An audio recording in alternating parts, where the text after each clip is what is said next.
నిరీక్షణ prayer house మరియు centre సంఘముల తరపున ప్రభు పేరిట మీ అందరికీ నా హృదయపూర్వకమైన వందనములు. ఈరోజు దేవుని వాగ్దానం లేవికాండం 26వ అధ్యాయం 11వ వచనం.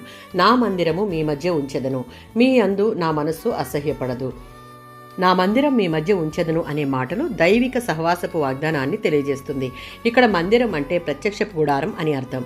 ఇది యోహాను సువార్త 1:14లో యోహాను వాక్యమై ఉన్న యేసు శరీరధారిగా మన మధ్య నివసించెను, అనగా ఆయన తన గుడారమును వేసుకొనును అని నిర్ధారించాడు. నిర్గమాకాండం 25వ అధ్యాయం 8వ వచనం. దేవుడు మనుషుల దగ్గరికి రావడం, వారి మధ్య నివాసం చేయడం, మనుషులు దేవునిని చేరుకుని శాశ్వతంగా ఆయనతో ఉండేందుకు ఆయన ఒక మార్గాన్ని తయారు చేయడం గురించి ఈ వచనం తెలియజేస్తూ ఉంది. పవిత్రుడైన దేవుడు మనిషితో సహజీవనం చేయుటకు ఉన్న ఒకే ఒక ఆటంకం పాపం. తన ప్రేమ చొప్పున వారి పాపాన్ని కప్పివేయడానికి, ప్రాయశ్చిత్తం చేయడానికి మార్గాన్ని ఏర్పరిచాడు. తద్వారా తాను వారి మధ్య నివసించడానికి వీలు కలగాలని దేవుని ఉద్దేశం. అది పవిత్రత, బలి అర్పణల మార్గం. 132వ సంకీర్తన 13వ చరణం. యెహోవా సియోనును ఆయన నివాస స్థలంగా ఎన్నుకున్నాడు. ఆ విధంగా ఎన్నుకున్నది అందులోని కొండలు, భవనాలు గురించి కాదు.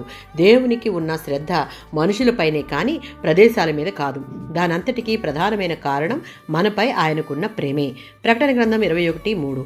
దేవుడు మనలను ఆయన ప్రజగా చేసుకునడానికి దివ్య మహిమను విడిచి పాపులమైన మనలను ప్రేమించి ఈ లోకమునకు వచ్చి తన ప్రాణమును వెలగా పెట్టి మనలను రక్షించి తన కుమారులు కుమార్తెలుగా చేసుకున్నాడు. అంతేకాక మనతో ఆయన దివ్య సన్నిధిని ఉంచాడు.